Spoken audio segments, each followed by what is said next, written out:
Hello students. आज मैं आपको पढ़ाऊंगी कंपोनेंट्स ऑफ बजट। इसके देखिए मैं प्रीवियस वीडियो में रिवेन्यू बजट के बारे में आपको बता चुकी हूँ। तो रिवेन्यू बजट में मैंने आपको रिवेन्यू रेसिपिट यानी कि जो गवर्नमेंट को मनी प्राप्त होती है, जो रिवेन्यू प्राप्त होता है, उसके बारे में मैंने आपको बता दिया है। और कैपिटल रिसिप्ट्स यानी कि मैंने ये रिवेन्यू रिसिप्ट और कैपिटल रिसिप्ट इन दोनों के बारे में एक्सप्लेन पिछली वीडियो में कर दिया था। आप उसको देख लीजिए। आज मैं इसका second part, component of budget का सेकंड पार्ट और इस चैप्टर का फोर्थ पार्ट पढ़ाने वाली हूँ। तो ये है रिवेन्यू एक्सपेंडिचर और कैपिटल एक्सपेंडिचर के बारे में। देखिए हम अभी तक ये पढ़ चुके हैं कि गवर्नमेंट को रिवेन्यू कैसे प्राप्त होता है। तो एक तो होती है रिवेन्यू रिसिप्ट्स, जो मैं आपको यहाँ पर पहले ही पढ़ा चुकी हूँ। रिवेन्यू रिसिप्ट मीन्स जो आपका टैक्स के through, indirect tax, direct tax के थ्रू या नॉन टैक्स पेनल्टीज के थ्रू आपको गवर्नमेंट को मनी प्राप्त होती है, रिवेन्यू। और एक होती है कैपिटल रिसिप्ट्स, जो गवर्नमेंट या तो कहीं से उधार लेती है या उसको ग्रांट मिलते हैं, या वो अपना प्राइवेटाइजेशन करके जो लोन या फिर आपका कोलेटरल रख के आरबीआई से वो उधार प्राप्त करती है, उसको कहते हैं हम कैपिटल रिसिप्ट। तो ये दोनों हम अभी पढ़ चुके हैं। आज हम पढ़ेंगे रिवेन्यू एक्सपेंडिचर के बारे में कि गवर्नमेंट कहाँ पर अपना रिवेन्यू खर्च करती है। तो देखिए रिवेन्यू एक्सपेंडिचर सबसे पहले होता क्या है। ये क्या एक्सपेंडिचर होता है? It is the expenditure incurred for the routine, usual and normal day to day running of government department. जो गवर्नमेंट डिपार्टमेंट की नॉर्मल डे टू डे खर्चे होते हैं ना, रूटीन खर्चे होते हैं, जैसे सैलरी प्रोवाइड करना, तो ये होती है आपकी रिवेन्यू एक्सपेंडिचर। तो देखिए ये जो एक्सपेंडिचर है ये क्रिएशन नहीं करते असेट का, यानी कि आप इससे आगे कमा नहीं पाते। अगर ये एक्सपेंडिचर आपका हो गया तो आपका जो फंड है वो आपका खर्च हो ही गया। तो example one is interest payment. जैसे इंटरेस्ट चुकाना होता है बहुत सारे जो गवर्नमेंट ने उधार लिया हुआ है तो उन पर, लोन पर, तो ये आपको अगर ये पैसा चला गया तो इससे आप दोबारा पैसा नहीं बना पा रहे ना।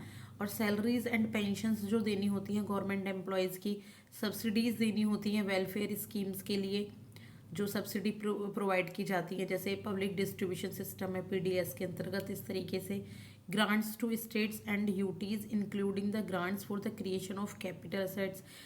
स्टेट्स को ग्रांट्स प्रोवाइड की जाती हैं, स्टेट्स को धन दिया जाता है ना, और यूटी को जो कैपिटल असेट्स को जो क्रिएट करना होता है, यानी कि जो असेट्स हमें बढ़ानी होती है, जैसे कहीं रोड बनवाने, बिल्डिंग बनवानी है, स्कूल्स बनवाने हैं, तो उसके लिए भी कुछ ग्रांट दी जाती है। तो ये भी पैसा चला गया होता है। तो major part of defence expenditure पर बहुत अच्छा पार्ट हम खर्च होता है।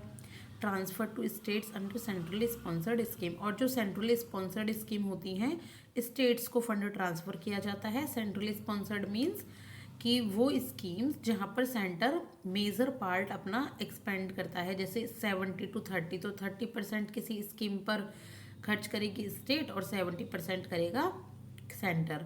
तो ये होता है आपका रिवेन्यू एक्सपेंडिचर। अब हम पढ़ेंगे कैपिटल एक्सपेंडिचर के बारे में। देखिए है ये भी एक्सपेंडिचर, लेकिन ये ऐसा एक्सपेंडिचर होता है जिससे हमारी असेट क्रिएट होती है, यानी कि जिससे कहीं ना कहीं हमको फ़ायदा होता है, और ये एक्सपेंडिचर करना अच्छा माना जाता है, यानी कि प्लस पॉइंट्स में होता है। तो ये जो एक्सपेंडिचर होता है ये प्रोडक्टिव होता है और ये इकोनॉमिक ग्रोथ को बूस्ट करता है। कैसे? Loan disbursals by the government. Government को कुछ लोन प्राप्त होते हैं, और गवर्नमेंट कुछ लोन प्रोवाइड कराता है, सॉरी, और उन पर इंटरेस्ट उनको मिलती है। तो लोन तो प्रोवाइड किया गवर्नमेंट ने, यानी कि पैसा गवर्नमेंट के पास से गया, लेकिन उसको उसके ऊपर इंटरेस्ट मिलेगा ना।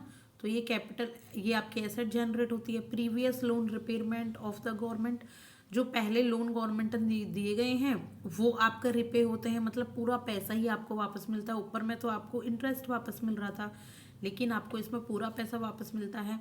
Expenditure on the creation of assets, और जो असेट्स क्रिएट की जाती है उस पर जो खर्च होता है, जैसे रोड, टोल टैक्स मिलता है ना आपको, रोड की कंस्ट्रक्शन से हाईवेज वगैरह बनवाए जाते हैं, स्कूल्स हैं, तो वहाँ से आपको फिर ये आपको उल्टा आपको पैसा मिलता है। इसके बाद कैपिटल एक्सपेंडिचर ऑन डिफेंस।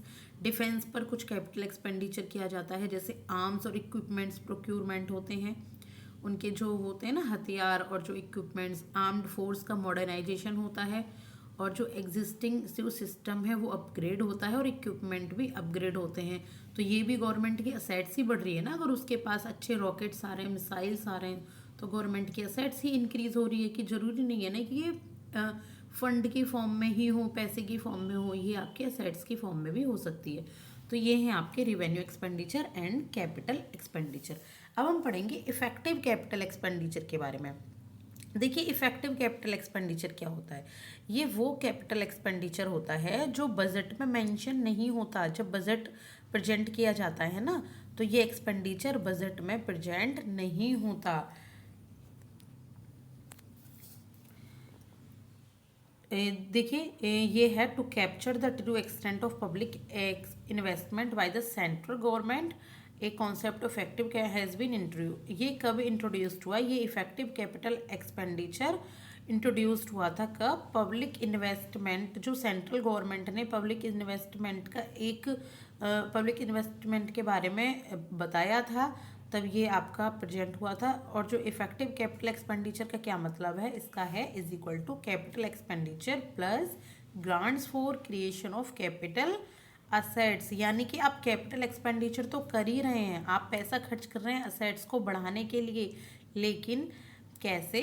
आपको ग्रांट भी मिलती है कैपिटल असेट्स को, यानी कि वो ग्रांट मिलती है जो पैसा आपको वापस नहीं करना। तो इफेक्टिव कैपिटल एक्सपेंडिचर तो हो गई। एक तो आप पैसा खर्च कर रहे हैं अपनी असेट्स को बढ़ाने के लिए, प्लस आपको ग्रांट भी दी जा रही है, तो यानी कि आपका पैसा खर्च कम होगा और आपके पास आएगा ज़्यादा। तो इसको कहते हैं हम इफेक्टिव कैपिटल एक्सपेंडिचर। और आप ये कैपिटल एक्सपेंडिचर के कुछ ग्राफ देख सकते हैं। तो ये है फाइनेंशियल ईयर 2018 का। तो देखिए यहाँ सिर्फ 12.3% ही कैपिटल एक्सपेंडिचर था, लेकिन अब फाइनेंशियल ईयर 2003 में देखें तो ये 19% तक पहुँच चुका है। और अगर हम नेट रिसिप्ट की बात करें, सेंटर के नेट रिसिप्ट की, तो देखिए पहले जो नेट रिसिप्ट थी वो आपके 2013 टू 14 में सिर्फ 0.4% थी, लेकिन अब ये आपकी हो चुकी है 0.8% नेट रिसिप्ट्स जो आप सेंटर को प्राप्त हुई है। किससे? नॉन डेट कैपिटल रिसिप्ट से और नॉन टैक्स रिवेन्यू और non centres tax net centre tax revenue. तो ये आपका पूरा टैक्स रिवेन्यू है जो टैक्स गवर्नमेंट को प्राप्त होता है। येलो कलर में नॉन टैक्स रिवेन्यू यानी कि पेनल्टीज वगैरह। और अगर आप ये देखें ग्रीन कलर में, तो ये आपका सारी नॉन डेट कैपिटल रिसिप्ट है, यानी कि ग्रांट्स हैं जो आपको रीपे नहीं करनी है। इसके बाद अगर हम देखें कैपिटल एक्सपेंडिचर में क्या ट्रेंड है, तो कैपिटल एक्सपेंडिचर भी देखिए डे बाई डे बढ़ा ही है, ये कहीं पर भी नहीं घटा है। तो आप देखिए यहाँ 3.8 है 2015 टू 16 में, लेकिन 2023 टू 24 में ये 13.27 तक कैपिटल एक्सपेंडिचर पहुँच चुका है। और इसके बाद कैपिटल एक्सपेंडिचर हम पढ़ चुके हैं। आगे मैं आपको ये पढ़ाऊँगी बजट 2023 टू 24। इसके बारे में मैं आपको कुछ इन्फॉर्मेशन दूंगी और डेफिसिट के क्या टाइप्स होते हैं ये सब, तो ये आपका बहुत अच्छे से रिवीजन हो जाएगा। प्लीज़ देखना मत भूलिएगा नेक्स्ट वीडियो में। Thank you so much. Please like and subscribe for more videos. Thank you.